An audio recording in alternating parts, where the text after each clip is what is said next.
Swastiastu. Perkenalkan, nama saya Raflina Naprastia dengan NIM 190553115. Di sini saya akan melanjutkan penjelasan tentang bab manufaktur, yaitu materi tentang Computer Integrated Manufacturing atau disingkat CIM. CIM ini adalah suatu sistem yang mengintegrasikan perangkat lunak dan perangkat keras yang diperlukan untuk grafik komputer, aktivitas desain dan manufaktur dengan bantuan komputer, dari konsep produk awal hingga produksi sampai distribusinya di pasaran. Semua operasi dikendalikan oleh komputer dan memiliki penyimpanan dan distribusi yang sama. Garis besar singkat dari berbagai elemen dalam CIM ini, yang pertama ada Computer Numeric Control atau CNC, yaitu suatu metode untuk mengontrol pergerakan komponen mesin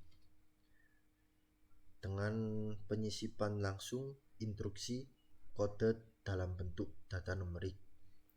Kemudian yang kedua, Adaptive Control, yaitu parameter pemrosesan dalam operasi secara otomatis untuk mengoptimalkan tingkat produksi dan kualitas dari produk.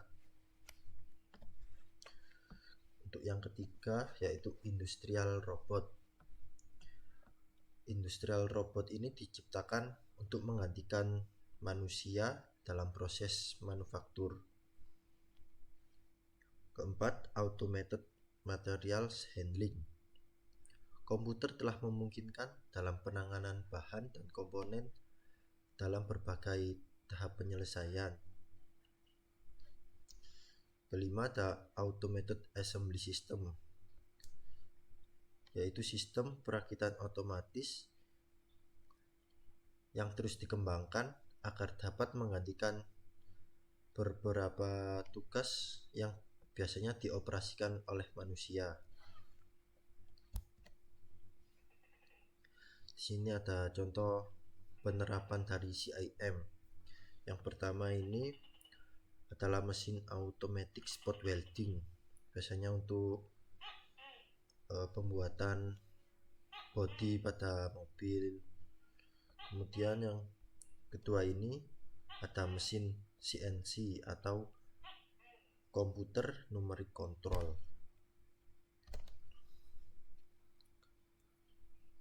Kemudian Quality Assurance and Total Quality Management.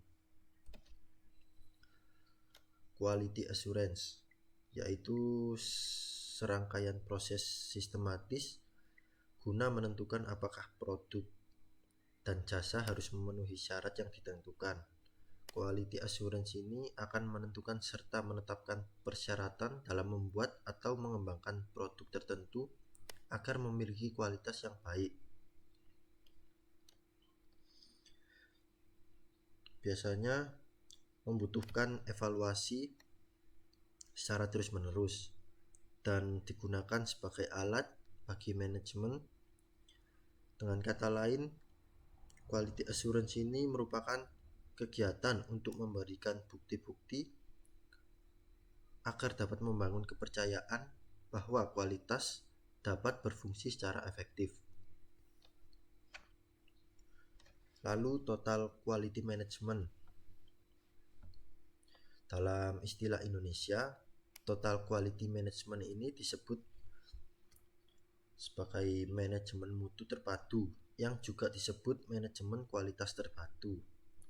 MIRS dalam Lubis tahun 2005 mendefinisikan Total Quality Management ini sebagai suatu sistem yang dilakukan dalam jangka panjang dan terus-menerus untuk memuaskan konsumen dengan meningkatkan kualitas produk perusahaan. Jadi, Total Quality Management ini yaitu sebuah sistem manajemen yang mengangkat kualitas sebagai strategi usaha dan berorientasi pada kepuasan pelanggan dengan melibatkan seluruh anggota organisasi. sehingga dapat disimpulkan bahwa total quality management ini merupakan pendekatan manajemen sistematik yang berorientasikan pada organisasi, pelanggan, dan pasar melalui kombinasi antara pencarian fakta praktis dan penyelesaian masalah guna menciptakan peningkatan secara signifikan dalam kualitas, produktivitas, dan kinerja lain dalam perusahaan.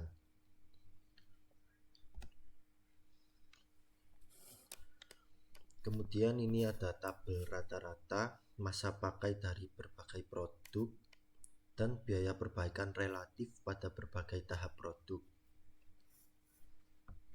Yang pertama ini adalah tabel rata-rata masa pakai dari setiap produk. Contohnya ini untuk US dollar itu rata-rata masa pakainya sekitar 1,5 tahun. Untuk personal komputer sekitar 2 tahun. Untuk car battery sekitar 4 tahun dan seterusnya. Untuk tabel yang kedua ini yaitu biaya perbaikan relatif pada berbagai tahap produksi. Yang pertama ini di saat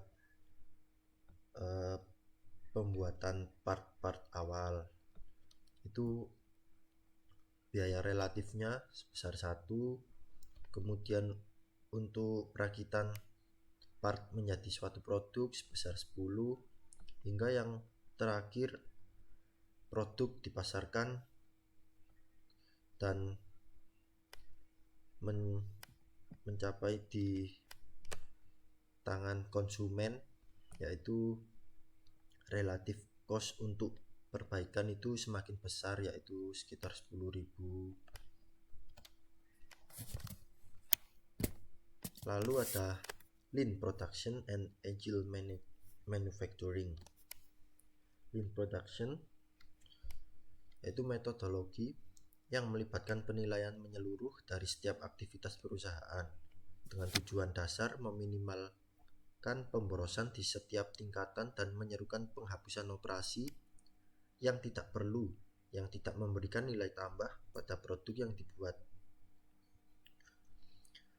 Produk ramping atau lean production ini berfokus pada efisiensi dan efektivitas setiap operasi manufaktur, efisiensi mesin dan peralatan yang digunakan, dan aktivitas personil yang terlibat dalam setiap operasinya. Kemudian Agile Manufacturing. Agile Manufacturing ini yaitu untuk memastikan kelincahan di setiap perusahaan manufaktur sehingga dapat merespon dengan cepat dan efektif terhadap perubahan permintaan produk dan kebutuhan pelanggan. Fleksibilitas dapat dicapai melalui orang, peralatan, perangkat keras, dan lunak komputer dan sistem komunikasi yang canggih. Metodologi produksi ramping dan gesit mengharuskan pabrikan membuat tolak ukur operasinya. Benchmarking melibatkan nilai posisi kompetitif produsen lain seperti kualitas produk, waktu produksi, biaya manufaktur, dan menetapkan tujuan yang realistis untuk masa depan.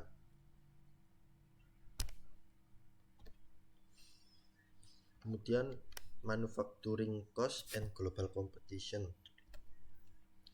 Ekonomi manufaktur menjadi semakin penting dengan persaingan global yang semakin meningkat dan permintaan akan produk-produk berkualitas tinggi yang umumnya disebut sebagai manufaktur kelas dunia dengan harga murah.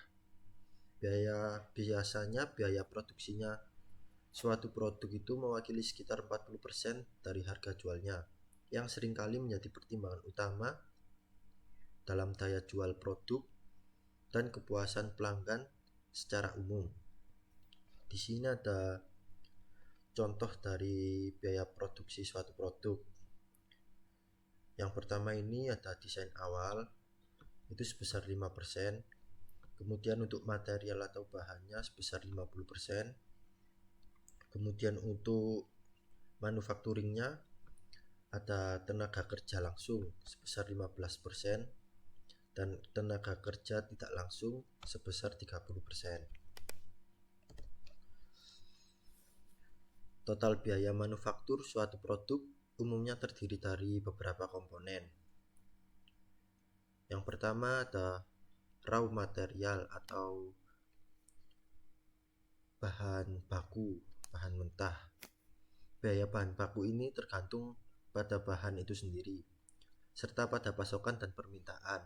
Misalnya sepotong bahan biayanya rendah, mungkin memerlukan lebih banyak waktu untuk dikerjakan atau dibentuk dari salah satu biaya yang lebih tinggi sehingga meningkatkan biaya produksi. Yang kedua ada tooling atau perkakas. Biaya perkakas ini termasuk untuk perkakas potong, cetakan, perangkat penahan kerja, dan perlengkapan beberapa alat pemotong. Harganya tergantung pada ukuran dan bahan yang terlibat dalam pembuatannya. Yang ketiga ada fixed cost atau biaya tetap, meliputi biaya energi, sewa fasilitas, asuransi, dan pajak real estate. Kemudian yang keempat kapital. Ini yaitu mesin produksi, peralatan, bangunan, dan tanah adalah tipikal biaya modal. Meskipun biaya mesin yang dikendalikan komputer bisa sangat tinggi dan pengeluaran seperti itu mungkin dibenarkan, mengingat manfaat jangka panjangnya dari mengurangi biaya tenaga kerja. Kemudian labor atau biaya tenaga kerja. Ini terdiri dari dibagi menjadi dua, yaitu biaya langsung dan biaya tidak langsung. Untuk yang tenaga kerja langsung itu disebut juga tenaga kerja produksi, menyangkut tenaga kerja yang terlibat langsung dalam manufaktur produk. Kemudian yang tenaga kerja tidak langsung ini berkaitan dengan pelayanan total operasi pada manufaktur tersebut. Selanjutnya, general trends in manufacturing. Berbagai tren dari beberapa aspek manufaktur.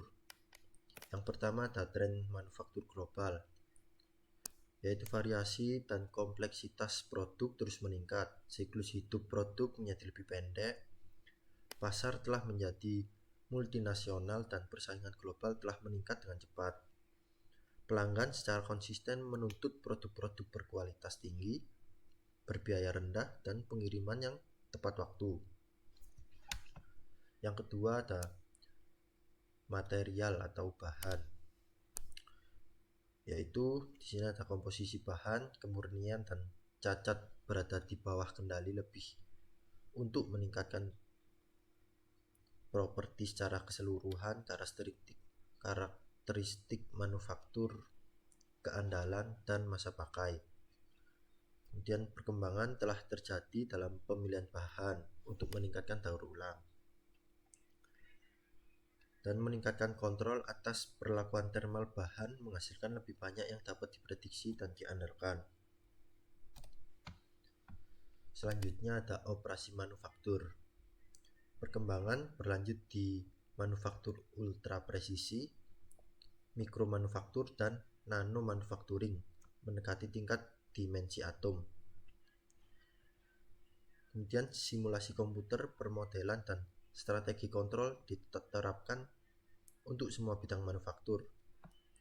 Optimalisasi proses manufaktur dan pembuatan sistem produksi mereka lebih gesit.